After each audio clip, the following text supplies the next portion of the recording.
Welcome back जनाब my dear students. बात पता क्या है? बात कुछ ये है कि हम लोगों ने अब हाइड्रेशन ऑफ अल्कीन्स के ऊपर भी सेम वही रूल अप्लाई करने हैं। हाइड्रेशन ऑफ अल्कीन्स का बेसिकली मतलब क्या है? यहाँ से नाम से जाहिर है addition of water, addition of water, addition of water. अब जो वाटर की एडिशन होनी है ये होनी कैसे है? अल्कीन्स रिएक्ट करते हैं कोल्ड कंसनट्रेटेड H2SO4। ये है इंपॉर्टेंट पॉइंट। हमें कंसनट्रेटेड H2SO4 तो चाहिए लेकिन कोल्ड फॉर्म में चाहिए। हाई टेम्परेचर नहीं होना चाहिए। हाई टेम्परेचर पर रिएक्शन टोटली चेंज हो जाता है और हमें मिलता है अल्काइल हाइड्रोजन सल्फेट। ये कोल्ड फॉर्म में रिएक्शन है, मैं बार बार कह रहा हूँ। आपके सामने इस वक्त इथीन मौजूद है एक अल्कीन के तौर पे। यहाँ पे मेरे पास सल्फ्यूरिक एसिड मौजूद है। तो मुझे करना क्या है? मुझे करना कुछ ये है कि एक तरफ मैं हाइड्रोजन को ऐड करूँगा और दूसरी तरफ मैं ऐड करूँगा बाईसल्फेट को, HSO4 नेगेटिव को। यानी कि एक तरफ H+ आयन की एडिशन है और एक तरफ बाईसल्फेट HSO4 -1 की एडिशन है। यहाँ पे भी मार्कोनिकोव रूल अप्लाई होता है कि negative part of the reagent will goes toward that carbon which contain less number of hydrogen. अभी मैं आप लोगों से छोटा सा क्वेश्चन भी इससे रिलेटेड जो वो पूछ लेता हूँ। बट याद रख लीजिएगा ये एक्चुअली स्टार्ट में हमें लग रही है सल्फ्यूरिक एसिड की एडिशन, लेकिन हकीकत में ये सल्फ्यूरिक एसिड की एडिशन नहीं होती, ये वाटर की एडिशन होती है। कैसे होती है ये मैं अब आपको समझा रहा हूँ। तो देखो एक तरफ H भेजा, H3 हो गया, दूसरी तरफ OSO3H भेजा तो ये OSO3H भी ऐड होगा। ये एथाइल हाइड्रोजन सल्फेट बना और बेटे ये कोल्ड फॉर्म में स्टेबल है, स्टेबल इन कोल्ड फॉर्म। लेकिन जैसे ही आप 100 डिग्री सेल्सियस टेम्परेचर लाओगे और वाटर लेकर आओगे, बेटे याद रख लीजिएगा 100 डिग्री सेल्सियस और वाटर पर ये बॉइलिंग करने के साथ वाटर पर अल्कोहल प्रोड्यूस करता है। यानी कि अल्काइल हाइड्रोजन सल्फेट आप लोगों को मिलेगा तो ज़रूर, लेकिन कोल्ड फॉर्म में मिलेगा। लेकिन जैसे ही आप हॉट फॉर्म में बॉइलिंग करेंगे वाटर के साथ तो फिर आपको फाइनल प्रोडक्ट अल्कोहल मिलेगी। इसका मतलब है हाइड्रेशन ऑफ अल्कीन्स यहाँ पे 2 स्टेजेस के अंदर हो रही है। पहली स्टेज में सल्फ्यूरिक एसिड ऐड हो रहा है, दूसरी स्टेज में आपको सल्फ्यूरिक एसिड दोबारा से रीगेन हो रहा है। तो सल्फ्यूरिक एसिड का यूँ समझ लें यहाँ पे पर्पज़ सिर्फ और सिर्फ वाटर को ऐड करना होता है। वो खुद जस्ट थोड़ी देर के लिए ऐड होकर के प्लेटफॉर्म क्रिएट करता है वाटर के आने के लिए। तो ये देखें यहाँ पे आपको हाइड्रोलिसिस कैसे मिलेगी मैं आपको बताता हूँ। ये HOH था, यहाँ से वाटर का भी बॉन्ड टूटता है और यहाँ से ये बॉन्ड भी ब्रेक होता है। तो सिंपली वही बात कि OH ग्रुप जो है वो इस कार्बन के साथ अटैच हो जाएगा और हाइड्रोजन जो है इस ऑक्सीजन के साथ अटैच हो जाएगी। तो हाइड्रोजन जैसे ऑक्सीजन को मिलेगी सल्फ्यूरिक एसिड पूरा, और OH ग्रुप जैसे ही इस कार्बन को मिलेगा तो ये हमारे पास इथाइल अल्कोहल में कन्वर्ट हो जाएगी। यानी कि अल्फा कार्बन से बॉन्ड टूटेगा और OH ग्रुप इसी के साथ अटैच होकर के आप लोगों को एक अल्कोहल देखने को मिलेगी। ये थी हाइड्रेशन। अब मैं आप लोगों से क्वेश्चन पूछूं कि प्रोपीन का यही रिएक्शन करवाऊँ, प्रोपीन का तो प्रोडक्ट क्या होगा? तो आप लोगों को पता होना चाहिए कि जब आप प्रोपीन का रिएक्शन करवा रहे हैं तो एक बात ज़हन में रख लीजिएगा कि negative part of the reagent को लेस हाइड्रोजन एटम वाले के पास भेजना है मार्कोनिकोव रूल के मुताबिक। आगे चल के पढ़ाता हूँ मार्कोनिकोव रूल भी क्या है। तो कोल्ड फॉर्म में देखें CH3CH रहेगा, हाइड्रोजन नहीं आएगी बल्कि OSO3H आएगा। साथ में यहाँ पे सिंगल बॉन्ड और CH2CH3 में कन्वर्ट हो जाएगा। इसको उसी तरह फिर आप हीट करेंगे और आप वाटर के साथ हीट करें तो आपको पता है कि यहाँ से ये लॉस्ट हो जाएगा, इसकी जगह पे OH लग जाएगा। तो हमें बजाय के 1 प्रोपेनॉल यानी कि प्राइमरी अल्कोहल के हमें क्या मिल रही है यहाँ पे 2 प्रोपेनॉल यानी कि सेकेंडरी अल्कोहल। तो प्रोपीन से आपको 2 प्रोपेनॉल मिलेगा, आपको 1 प्रोपेनॉल नहीं मिलेगा। ये बात बराए मेहरबानी बड़े अच्छे तरीके से जहन में रख लीजिएगा कि 2 प्रोपेनॉल ही फॉर्मेशन होती है प्रोपीन से according to Markovnikov rule addition. Done हो गया। लो जी, ये बात मैंने बच्चों को हाइड्रेशन ऑफ अल्कीन्स के वाले से समझा दी, लेकिन बात अभी ख़त्म नहीं हुई। तो दर हकीकत देखो यहाँ पे मैं कंसनट्रेटेड और कोल्ड H2SO4 लूँ। डाइल्यूट H2SO4 में भी रिएक्शन हो सकता है लेकिन कोल्ड कंसनट्रेटेड में भी रिएक्शन हो सकता है। तो ये बिल्कुल वही बात देखें, CH2 डबल बॉन्ड CH2 में ये जो पाई बॉन्ड है उसी तरह हाइड्रोजन को पकड़ेगा, ये 2 इलेक्ट्रॉन्स OH के पास शिफ्ट हो जाएंगे। फिर आप लोगों को इसके रिज़ल्ट में वही बात कार्बोकेटाइन मिलेगा, CH3 single bond CH2 positive हो जाएगा। फिर उसी तरह आप लोगों को वो जो OH negative as a nucleophile अलग हुआ था वो अटैक करेगा यहाँ पे और OH लग जाएगा। ये सारा असल में मैकेनिज़्म नहीं है, असल मैकेनिज़्म अब आपको इसका मैं बताता हूँ, ये देखिएगा। इसके मैकेनिज्म ऑफ हाइड्रेशन को समझना बहुत ज़रूरी है। स्टेप 1 का नाम याद रखिएगा, protonation of the double bond, यानी कि प्रोटॉन गेन करना। अभी जैसा कि मैं आप लोगों के सामने जिक्र कर रहा था कि H+ आयन जो है वो लिया जाएगा, और H+ आयन आएगा ऑफ कोर्स कहाँ से, सल्फ्यूरिक एसिड जब वाटर में होगा, आपको पता हाइड्रोनियम आयन बनाए हुए होगा। ये हाइड्रोनियम आयन का इलेक्ट्रॉन पेयर ऑक्सीजन को वापस मिल जाएगा, क्योंकि कार्बन कार्बन जो डबल बॉन्ड इस वक्त आपको नज़र आ रहा है, इसके पाई इलेक्ट्रॉन्स यहाँ पे तशरीफ़ लाएंगे हाइड्रोजन को अपने साथ ले जाने के लिए। जैसा कि मैंने अर्ज़ किया, आपको पेपर में पूछा जा सकता है कि हाइड्रेशन की इंटरमीडिएट प्रोडक्ट क्या है, तो आपका आंसर क्या होना चाहिए, कार्बोकेटाइन। तो कार्बोकेटाइन ये बन गया हमारे पास इस वक्त एज एन इंटरमीडिएट प्रोडक्ट। तो स्टेप 1 है protonation and formation of carbocation. ये हम हाइड्रेशन का मैकेनिज्म पढ़ रहे हैं, एसिड से आएगा H+ आयन। दूसरे स्टेप में देखें, न्यूक्लियोफाइल अटैक करेगा। वो जो हम लोगों ने OH का अटैक करवाया था, एक्चुअली OH नहीं बल्कि वाटर न्यूट्रल इलेक्ट्रोफाइल के तौर पे यहाँ पे अटैक करेगा और इस कार्बन के साथ कंबाइन हो जाएगा। तो ये देखो, अब ऑक्सीजन इलेक्ट्रॉन डेफिशिएंट हो चुकी है, क्योंकि ये अपना इलेक्ट्रॉन पेयर डोनेट करके कार्बन के साथ बॉन्ड बना चुकी है, जो कि ये बॉन्ड बन रहा था आप लोगों के सामने। ये था न्यूक्लियोफिलिक अटैक बाय वाटर। अब तीसरा स्टेप देखो, डीप्रोटोनेशन, यानी कि प्रोटॉन अब लॉस्ट होगा। फिर वही बात, प्रोटॉन को लॉस्ट करवाने के लिए हाइड्रोनियम आयन से काम शुरू हुआ था, तो हमें हाइड्रोनियम आयन ही दोबारा बनाना पड़ेगा। अब देखो, वो वाटर का एक और मॉलिक्यूल आकर के क्या करता है कि यहाँ से एक हाइड्रोजन पर अपनी नज़र डालता है और इस हाइड्रोजन को इलेक्ट्रॉन ऑफर करता है। हाइड्रोजन दोनों इलेक्ट्रॉन ऑक्सीजन को देती है, क्योंकि ऑक्सीजन ने रोला डाला हुआ था, मेरे इलेक्ट्रॉन तुम्हारे पास, मेरे पर पॉजिटिव चार्ज। तो अब देखें कि यहाँ से प्रोटॉन निकल जाएगा, तो ये होगी डीप्रोटोनेशन। तो वो डीप्रोटोनेशन हुई, प्रोटॉन निकला, वाटर के साथ ऐड हुआ, हाइड्रोनियम आयन दोबारा से बना। तो इस वक्त देखो, OH ग्रुप अटैच होने की बेस पर आपको यहाँ पे क्या बनी हुई नज़र आ रही है, एल्कोहल बनी हुई नज़र आ रही है। तो ये हाइड्रोनियम आयन भी बन रहा है और साथ में आप लोगों के सामने जो है वो अल्कोहल की भी फॉर्मेशन हो चुकी है। बेटे एक बात जहन में रख लीजिएगा कि स्टेप तीनों के तीनों क्या थे, पहले प्रोटोनेशन हुई, हाइड्रोनियम आयन से प्रोटॉन एक्सेप्ट होकर कार्बोकेटाइन बना, फिर वाटर ने आकर दोबारा कार्बोकेटाइन पर अटैक करके हमारे पास एक ऐसा प्रोडक्ट बनाया जिसमें से प्रोटॉन के लॉस्ट होना है तीसरे स्टेप में, यानी कि डीप्रोटोनेशन होनी है, और डीप्रोटोनेशन के रिजल्ट में आपको क्या मिलना है, अल्कोहल। तो तीनों स्टेप्स के नाम याद रखिएगा, protonation, nucleophilic attack by water and deprotonation. लो जी बेटे, इसके बाद आप लोगों को रिएक्शन विद HBr अगर बताऊं, हाइड्रोजन ब्रोमाइड के साथ reaction, special reference to the Markovnikov rule. यहाँ पे हाइड्रोजन एसिड्स की रिएक्टिविटी याद रखिएगा, हाइड्रोजन आयोडाइड का रिएक्शन सबसे ज़्यादा होता है, उसके बाद फिर हाइड्रोजन ब्रोमाइड और फिर हाइड्रोजन क्लोराइड और उसके बाद हाइड्रोजन फ्लोराइड। तो ये आप लोगों के सामने हैलोजन एसिड्स के रिएक्टिविटी ऑर्डर को भी यहाँ पे अच्छे तरीके से ज़हन में रखिएगा। और मार्कोनिकोफ रूल बड़ा आसान है, addition of unsymmetrical reagent to unsymmetrical alkene, negative part reagent का उस कार्बन के पास जाता है जिसके पास less number of hydrogen atoms होते हैं, ठीक है। तो ये आप लोगों के पास less number of hydrogen atoms की बुनियाद पर एक बात थी। फॉर एग्जांपल हमारे पास ये एक प्रोपीन मौजूद है, अगर आप देखें तो इस प्रोपीन में आपको दिख रहे हैं एक अनसिमेट्रिकल अल्कीन। कैसे? डबल बॉन्ड की अगर आप लेफ्ट साइड पर देख रहे हैं तो आपको 2 कार्बन नजर आ रहे हैं, राइट साइड पर देख रहे हैं तो आपको 1 कार्बन नजर आ रहा है, एक अनसिमेट्रिकल एल्कीन है। इसी तरह आप लोग अगर HBr को देख रहे हो तो ये एक अनसिमेट्रिकल रिएजेंट है जिसमें एक तरफ पार्शियल पॉजिटिव और एक तरफ पार्शियल नेगेटिव चार्ज है।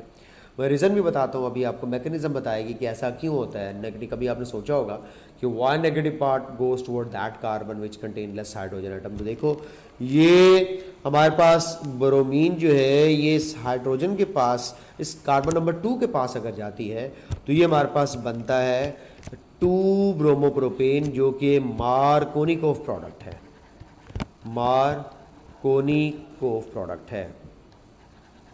ठीक है, ये मार्कोनिकोव प्रोडक्ट है। उसके बाद अगर मैं इसको कार्बन नंबर 1 के पास भेज देता हूं, जो कि एक्चुअली नहीं बनता, 1 ब्रोमोप्रोपेन, ये हमारे पास एंटी मार्कोनिकोव प्रोडक्ट है, एंटी मार्कोनिकोव प्रोडक्ट। तो एक हमारे पास मार्कोनिकोव प्रोडक्ट है और दूसरी हमारे पास एंटी मार्कोनिकोव प्रोडक्ट है। तो दो चीज़ें यहाँ पे, एक मार्कोनिकोव प्रोडक्ट और दूसरा एंटी मार्कोनिकोव प्रोडक्ट। अब आप लोग बराए मेहरबानी यहाँ पे इस बात को जहन में रख लो अच्छे तरीके से कि हमारे पास ये जो एडिशन रिएक्शन हो रही है, इसके अंदर मार्कोनिकोव प्रोडक्ट बनेगी अगर हम देखें तो as compare to anti Markovnikov product. यहाँ पे मैं आप लोगों को बताता चला जाऊँ कि एक प्रोडक्ट है जो बनेगी और दूसरी प्रोडक्ट है जो नहीं बनेगी। ये आप लोगों ने दोनों चीज़ें अच्छे तरीके से जो है वो जहन के अंदर रखनी है, ठीक है। तो अब आपको यहाँ पे ये बाद में उठा लेना यार, रिकॉर्डिंग हो रही है, दरवाज़ा बंद कर दें, बाद में उठा लेना। तो यहाँ पे अब मैं आप लोगों को थोड़ी सी जो है एक चीज़ समझाना चाह रहा हूँ जो कि आप जहन में रखिएगा कि ऐसा होता क्यों है, वाई एक्चुअली दिस हैपन्स, ऐसा होता क्यों है, इसको ज़रा थोड़ा सा अंडरस्टैंड करने की कोशिश करें। मतलब आप लोगों ने सिंपल से तरीके से बात समझनी है कि होता एक्चुअली क्यों है। मैं अगर यहाँ पे बॉन्ड ब्रेक करवाता हूँ तो ज़रा देखते हैं कि बॉन्ड ब्रेक कैसे होगा। बॉन्ड ब्रेक करने के दो मेथड्स हो सकते हैं बेटे। यहाँ पे पाई बॉन्ड ने टूटना है और हेट्रोलिटिक बॉन्ड फिशन होना है, ठीक है। तो CH3 CH2 अगर तो ये पॉजिटिव चार्ज रह जाए कार्बन नंबर 2 के पास, तो ये कार्बोकैटायन बनेगा। पहली पॉसिबिलिटी है, ये पॉसिबिलिटी नंबर 1 आपको समझा रहा हूं। दूसरी पॉसिबिलिटी क्या है कि ये पॉजिटिव चार्ज इस कार्बन नंबर 1 पर भी तो आ सकता है। तो आइए मैं आप लोगों को दूसरी पॉसिबिलिटी भी बता देता हूं। लो जी, यहाँ पे आप लोगों को बॉन्ड तोड़ करके पॉजिटिव चार्ज इस कार्बन नंबर 1 पर बना दिया। अब हम लोग अगर देखें तो ये ऐसा कार्बोकैटायन है जो कि सेकेंडरी कार्बोकैटायन कहलाएगा, क्योंकि carbon containing positive charge further 2 carbon atom से कनेक्टेड है। तो कार्बन जिस पे पॉजिटिव चार्ज है ये 2 कार्बन एटम से कनेक्टेड है, तो ये हमारे पास सेकेंडरी कहलाएगी, ये हमारे पास सेकेंडरी कहलाएगी, ठीक है। इसी तरह अगर मैं यहाँ पर बात करता हूँ तो यहाँ पे आप लोगों के पास कार्बन जिस पर पॉजिटिव चार्ज है ये एक प्राइमरी कार्बोकैटायन कहलाएगी। अब ये प्राइमरी कार्बोकैटायन क्यों है, क्योंकि ये carbon bearing positive charge further एक कार्बन से कनेक्टेड है। अगर तुम्हें याद हो मैंने तुम लोगों को बताया हुआ है टेबल कौन सा है, टर्शरी, सेकेंडरी और प्राइमरी। आप लोगों ने ऑर्डर पढ़ा हुआ है, टर्शरी, सेकेंडरी एंड प्राइमरी। तो टर्शरी कार्बोकैटायन जो है एक स्टेबल कार्बोकैटायन होता है। तो टर्शरी कार्बोकैटायन एक स्टेबल कार्बोकैटायन होता है। आप लोगों ने ये बात अच्छे तरीके से ज़हन में रख लेनी है कि टर्शरी कार्बोकैटायन स्टेबल कार्बोकैटायन है, उससे कम सेकेंडरी और सबसे कम प्राइमरी है। तो दोनों में से मुझे बताओ सेकेंडरी एग्जिस्ट करेगा या प्राइमरी एग्जिस्ट करेगा। आप कहेंगे सर जो स्टेबल है वही बनेगा, वही एग्जिस्ट करेगा। तो जनाब डेफिनेटली सेकेंडरी कार्बोकैटायन स्टेबल है, ये स्पीशीज बनती है, और प्राइमरी नहीं बन पाती क्योंकि ये अनस्टेबल होती है। अब पूछो ब्रोमीन नेगेटिव चार्ज वाली से कि तुमने किसके पास जाना, उसने कहा ना मैंने उस कार्बन के पास जाना है जिसमें पॉजिटिव चार्ज है, मैंने तो जाके इलेक्ट्रॉन देने, मैं तो न्यूक्लियोफाइल हूँ, तो मैं इलेक्ट्रॉन जाकर देती हूँ और न्यूक्लियोफाइल के तौर पे ऐड करती हूँ और पॉजिटिव चार्ज वाली कार्बन पर अटैक करूँगी। तो ब्रोमीन ने रश करना है इस वक्त कार्बन नंबर 2 के पास और आपको मिलेगा 2 ब्रोमोप्रोपेन। यहाँ पे आप लोगों के पास 1 ब्रोमोप्रोपेन की फॉर्मेशन जो है वो नहीं हो सकती, क्योंकि ये प्राइमरी कार्बोकेटाइन की फॉर्मेशन भी नहीं हो सकती। तो बेटा ये बनता है और ये नहीं बनता, और ये मार्कोनिकोव रूल के मुताबिक इस बात को मार्कोनिकोव ने इंट्रोड्यूस करवाया था कि नेगेटिव पार्ट रिएजेंट का उस कार्बन के पास जाता है जिसके पास लेस हाइड्रोजन है। अभी आपको थोड़ी देर के बाद मैं इसका मैकेनिज्म भी समझाऊंगा, इसके मैकेनिज्म के अंदर भी आप लोगों को ये बात आइडिया दूंगा, समझाऊंगा। मैकेनिज्म भी आप लोगों के सामने ये चीज़ क्लियर करेगा कि negative part of the reagent का इस कार्बन के पास जाने का रीज़न क्या है, क्योंकि इसके अंदर भी इंटरमीडिएट प्रोडक्ट जो है वो कार्बोकेटाइन बनती है। यानी कि आप लोग पिछला जो रिएक्शन पढ़ा था ना हमने हाइड्रेशन, उसमें भी इंटरमीडिएट प्रोडक्ट जो है वो कार्बोकेटाइन थी। इस रिएक्शन की भी जो इंटरमीडिएट प्रोडक्ट है वो कार्बोकेटाइन है। अब ये देखिए आप लोगों के पास इस वक्त 2 मिथाइल प्रोपीन मौजूद है। इस 2 मिथाइल प्रोपीन के अंदर अगर आप लोग देखें तो कार्बन नंबर 2 के साथ जो है वो मिथाइल ग्रुप अटैच है, और कार्बन नंबर 2 के साथ इस मिथाइल ग्रुप के अटैच होने की वजह से अब ये वो कार्बन है जिसके पास सबसे कम हाइड्रोजन है, तो डेफिनेटली ब्रोमीन इसके पास जाएगी और आपको मिलेगा 2 ब्रोमो 2 मिथाइल प्रोपेन, बजाय के आप लोगों को यहाँ पे ब्रोमीन ऐड होकर के 1 ब्रोमो 2 मिथाइल प्रोपेन दे।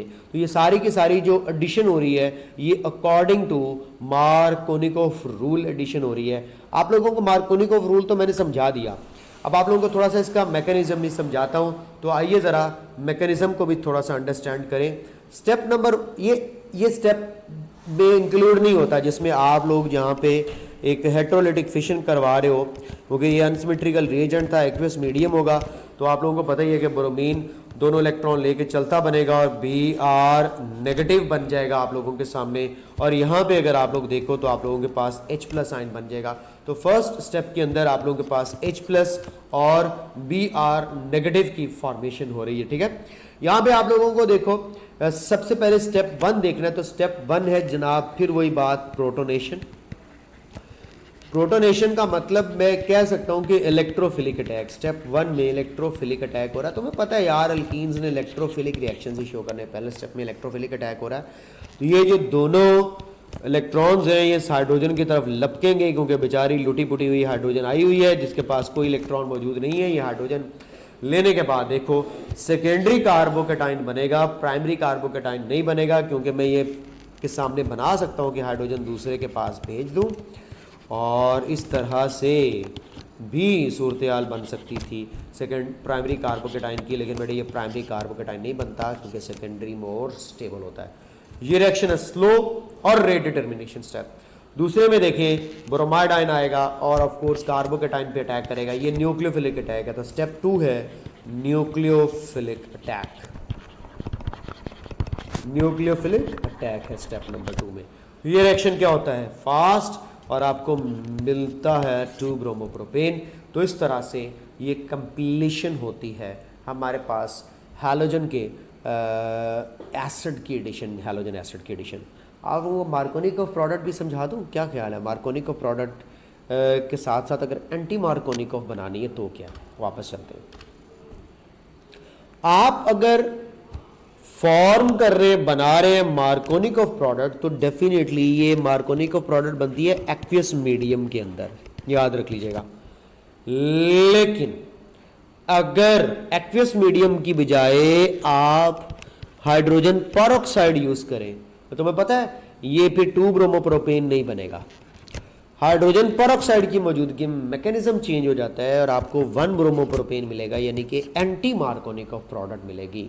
तो मैं अपने बच्चों को समझाना कुछ ये चाह रहा हूं कि अगर आपके पास प्रोटीन है और आप इस प्रोटीन में HBr को ऐड करते हैं, आप HBr को ऐड करके साथ ही हाइड्रोजन पेरोक्साइड ऐड कर देते हैं, तो यहाँ पे कार्बन नंबर 2 पर जाने की बजाय वो, क्योंकि यहाँ पे कार्बोकेटाइन नहीं बनने देता, हाइड्रोजन पेरोक्साइड कार्बोकेटाइन नहीं बनने देता, वो ब्रोमीन को कार्बन नंबर 1 पहली कार्बन के साथ अटैच करने की कोशिश करता है। तो अब देखिए आप लोगों के सामने हाइड्रोजन पेरोक्साइड की मौजूदगी में 1 ब्रोमोप्रोपेन बन रहा होगा बजाय के 2 ब्रोमोप्रोपेन बनने के। तो ये प्रोडक्ट है एंटी मार्कोनिकोव या एंटी मार्कोनिकोव। तो एंटी मार्कोनिकोव प्रोडक्ट तब बनती है जब आप पेरोक्साइड की प्रेजेंस में रिएक्शन को कैरिड आउट करवाते हो। लो जी बच्चा पार्टी, ये तो बात हो गई हमारे पास मार्कोनिकोफ रूल के मुताबिक एडिशन की, और हम लोगों ने बड़ी डिटेल में पढ़ लिया हैलोजन एसिड्स, और साथ में ये रिएक्टिविटी ऑर्डर भी आपको बता दिया जो पेपर में पूछा जाता है। तो इस वीडियो में मैंने आपको एक तो हाइड्रेशन के ऊपर थोड़ा सा एलैबोरेट किया है चीज़ों को, और एक जो है वो हैलोजन एसिड की एडिशन बताई है। एक छोटी सी आखिरी एडिशन हाइपोहेलस एसिड की पढ़ के फिर अगली वीडियो में मैं ऑक्सीडेशन रिएक्शंस आपके साथ डिस्कस करूँगा। तो addition of hypohalous acid HOX, इसकी बात करते हैं। अगर halogenation of alkene carried out करवाई जाए एक्वियस मीडियम में तो हेलो अल्कोहल इज फॉर्म्ड। क्या मतलब, आपको मैं बताता हूं कि पहले हम लोग इथीन के अंदर अगर हैलोजन ऐड कर रहे थे तो CCl4 की प्रेजेंस में ऐड कर रहे थे। CCl4 की प्रेजेंस में ऐड करने के बाद हमें मिल रहे थे जस्ट हेलो प्रोडक्ट्स जो कि ट्रांस वाले हेलो थे। ऐसे ही था जी, यही पढ़ा है। लेकिन वो कहता है कि अगर हेलोजिनेशन करवाओ अल्कीन की और एक्वस सोल्यूशन में करवाओ तो ये हेलोजन फट से वाटर के साथ रिएक्शन करके हेलोजन के ऑक्सी एसिड बना लेते हैं और एसिड भी बन जाता है। हेलोजन एसिड भी बनता है और oxy acid. Oxy acid relatively ज़्यादा रिएक्टिव होता है। तो ये देखो, आप लोगों के पास ऑक्सी एसिड जब आएगा तो एक तरफ OH और एक तरफ X की एडिशन होनी है। तो बेटा बिल्कुल उसी तरह एक कार्बन की तरफ OH चला जाएगा और एक कार्बन की तरफ जो है वो X चला जाएगा। तो ये देखिएगा X और OH की एडिशन के बाद आपको मिलेंगे halohydrins. What are halohydrins? Alkenes या compounds containing hydroxyls and halogens both simultaneously क्या कहलाते हैं? हेलोहाइड्रेंस। तो ये हेलोहाइड्रेंस जो है ये हमारे पास बड़ा इंपॉर्टेंट है। यहाँ पे एक MCQ आ सकता है कि किस रिएक्शन में सॉल्वेंट के मॉलिक्यूल्स भी रिएक्टेंट बन जाते हैं। तो आंसर होना चाहिए हेलो हाइड्रेंस की एडिशन या एडिशन ऑफ हाइपोहेलस एसिड जो है उसमें सॉल्वेंट भी रिएक्टेंट बन जाता है। क्योंकि देखो, सॉल्वेंट वाटर ने हैलोजेंस के साथ रिएक्शन करके कि हैलोजन का ऑक्सी एसिड बनाया और इस ऑक्सी एसिड ने बाद में फिर एडिशन करके हेलोहाइड्रेंस प्रोड्यूस किए। तो ये थे चंद एक इंपॉर्टेंट चीज़ें। अब देखो कितना टेक्निकल बात पता चली है। अगर कार्बन टेट्रा क्लोराइड होगा तो सिर्फ हेलोजिनेशन कहलाएगी। अगर आप लोगों ने यहाँ पे वाटर यूज़ कर लिया, क्या यूज़ कर लिया? वाटर यूज़ कर लिया, तो फिर ये कहलाएगी हेलो हाइड्रेन एडिशन। क्या कहलाएगी? Halohydrin addition. यहाँ पे सिर्फ हेलोजिनेशन है, यहाँ पे हेलो भी है और हाइड्रेन यानी कि OH भी और हेलोजन दोनों ऐड हो जाएगी। तो रोला डाला वाटर ने आके। लो यहाँ पे आपके एडिशन रिएक्शंस को मैंने कंप्लीट कर दिया। नेक्स्ट ऑक्सीडेशन रिएक्शन के ऊपर वीडियो बनाने लगा हूँ, उसको देखिएगा। खुदा हाफिज़।